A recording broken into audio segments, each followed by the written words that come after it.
did you know you were blacklisted?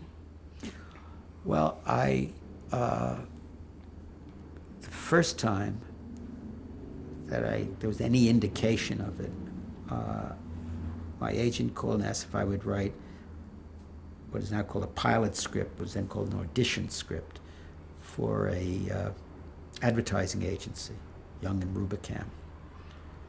And it was a half-hour show. He told me what it was about, what I should do, I forget now.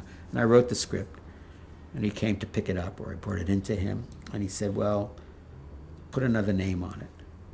And I said, why? He said, well, you know what's happening around, and I hear you're on, people know about you, you're left, it'd be safer. So I said, fine. I didn't care, I put another name on it, gave it to him, got paid, forgot about it. He called me back a little while later and said, the producer wants to see you. I said, wants to see me? He said, well, no, he wants to see the writer whose name was on the script. What was the name? Paul Bauman was the name, which I had thought up. He said he wants to see Paul Bauman. He wants some changes in the script. And I said, well, I can't go up to Young and Rubicam as Paul Bauman. People know me as me up there. He said, well, you have to. He's got a right to see the writer. I said, I can't do it. I won't do it. Forget it. And he got very angry and hung up on me. And he called me back a little while later and said, I've got it all fixed. I'm taking Paul Bauman off the show because he's not cooperative, and I'm getting him another writer to do the changes. And I said, great, who? And he said, you. I said, what do you mean? He said, well, I'm getting Walter Bernstein to come up and do the changes. I said, well, why couldn't you have done it in the first place? He said, never mind that. So I went up and I saw the producer, and I had to listen to him tell me what a shit Paul Bauman was, and he would never hire him again. And we went over what the changes were, and I went home and did it and brought him in. And he was pleased, and he said, he should have gotten you in the first place. You're a much better writer than Bauman anyway. So that was my first introduction to it. And the second time, I was doing Danger Show, and I brought a script in to Russell, the producer, and he said, I can't use you anymore.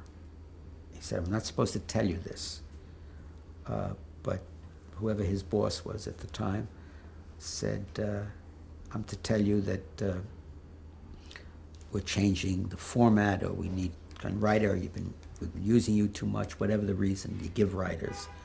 And but you're on some kind of list. Russell didn't know, he knew it was some kind of list I was on. And that was it after that. I knew what it was, and that's when I said, well, I'll put Bauman's name on. And but that was the first time I knew about it. Had you been contacted by the FBI up to this point?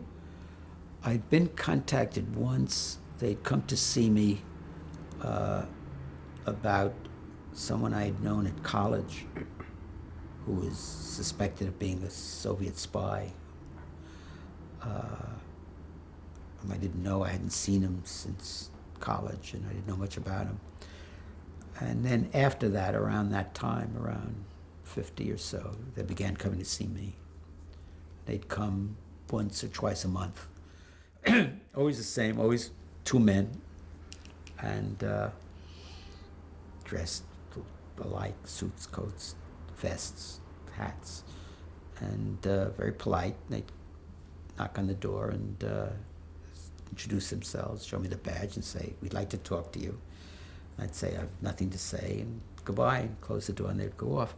But then, after a while, they would not only come to the house, but they would stop you on the street.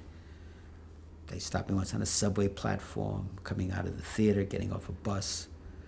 And the object, I think, was, it was always the same. They'd stop and say, we'd like to talk to you. I'd say nothing, they'd go away. To let you know they knew where you were, what you were doing, and who your friends were. Scary. It was not fun.